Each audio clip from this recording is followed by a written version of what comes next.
It's day 15. As you can see, I just weighed myself. It looks like I've dropped nearly 3 pounds, which is good. But the weight loss is obviously slowing down slightly, so I need to make sure that I continue dropping at this kind of rate.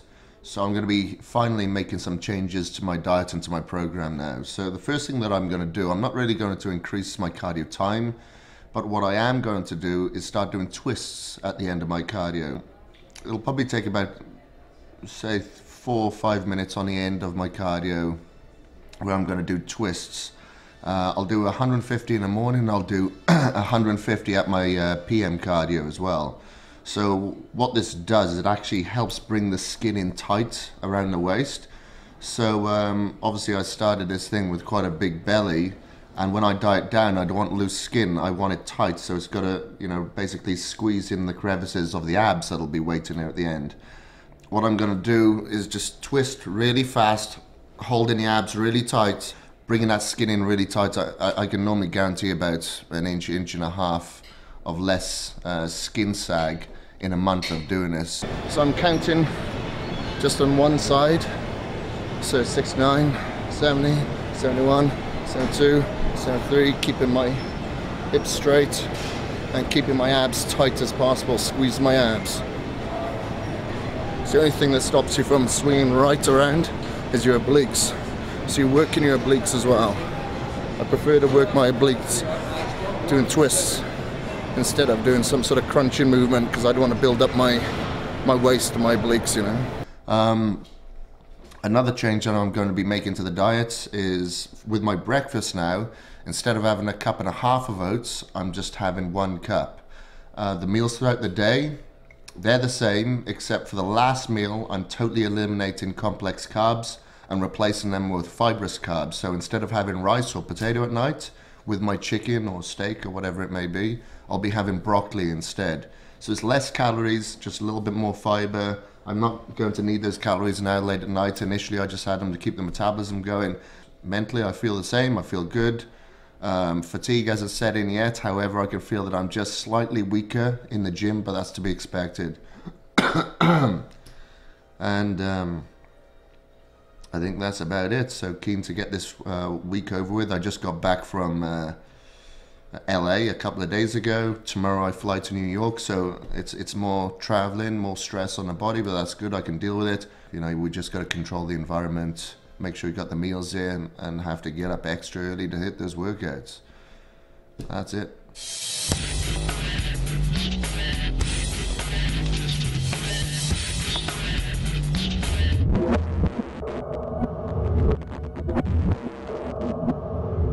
We're going to start off heavy today with flat dumbbell press, and we'll be doing 2 sets of around 6 to 8 repetitions and focus on low volume but maximum load. By doing this, we'll be overloading the muscle to the point where changes have to occur structurally for the muscles to adapt, and this technique will help gain and maintain muscle mass while we're cutting fat.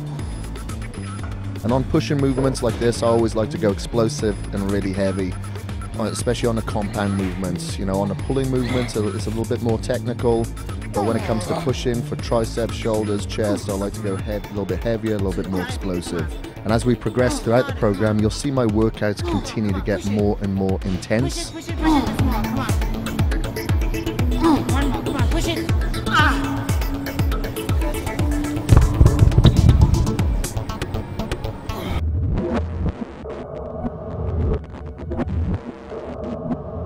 For the next exercise, we're going straight to straight arm pullovers for 2 sets of around 12 repetitions. We'll be increasing the reps because this movement is more of an isolation exercise for the chest as opposed to the compound bench press. Push.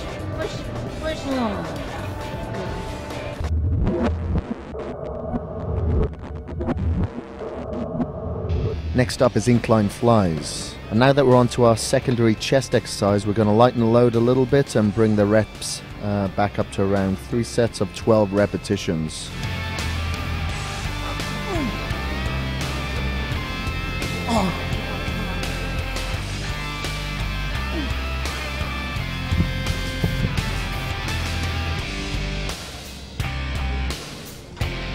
We'll also be adding a drop set to the last normal working set, just to really punish the muscle and flush the upper pecs with blood, so we can get the nutrients in there to, you know, repair and work on this particular area, which is a slight weakness for me. So I've just finished my 3 working sets and working right now into my drop set. For this, I'm going from 75-pound dumbbells down to 50-pound dumbbells. I like to drop down quite a bit just to make sure that I get a few reps out, and you know, I do fatigue very quick anyway. Some people don't fatigue.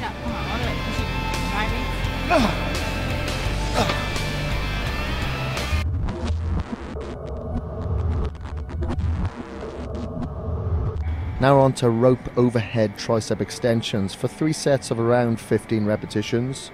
There are different variations of this exercise depending on the degree of the angle in which you stand, but I prefer to lean against the tower for stability and rotate downwards at the hips until I can extend my arms from the back of my head to get a full extension out in front of me without swinging my torso.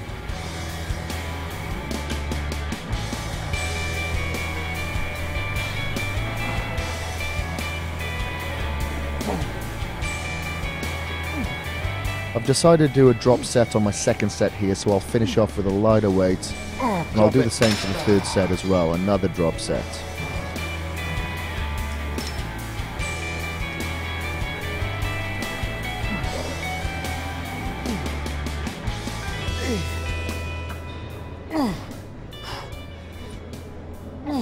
Not too much.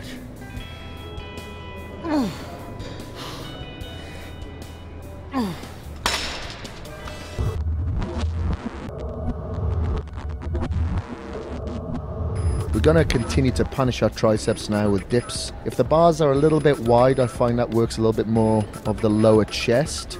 So I like to go as closer to shoulder width as possible is best for your triceps.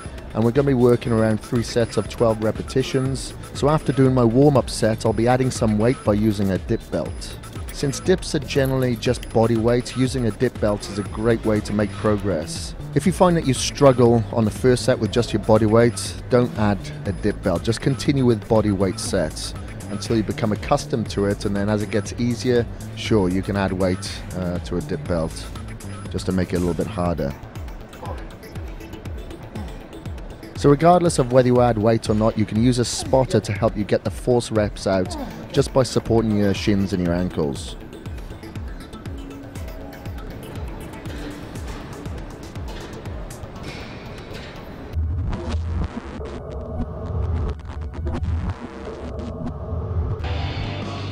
Our next tricep exercise is going to be lying dumbbell extensions on an incline bench. And we'll be doing around 3 sets of 10 on this one. This movement is similar to skull crushers, except we're using dumbbells so we can keep our hands just a little bit wider than normal.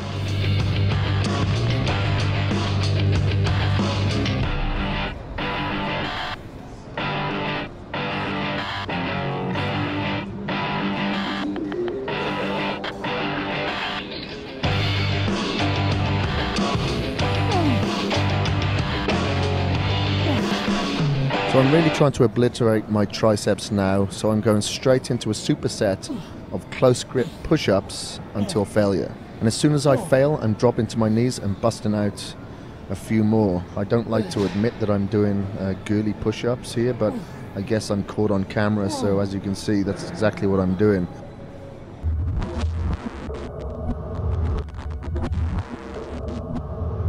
The final exercise to completely demolish our triceps is bench dips, where we'll be doing 3 sets of 15 repetitions. Normally you can add weight to your lat, but because this is our last exercise and my triceps are totally taxed,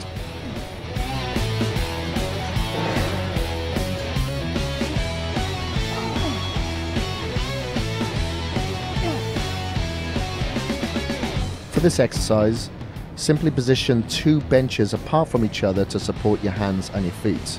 Lower your butt to the ground until your arms are at a 90-degree angle and then extend up. And one tip I'd like to point out is make sure that your back stays close to the bench and you point your elbows inwards just to really make sure that you're working your triceps and not your delts. And make sure you go to absolute failure.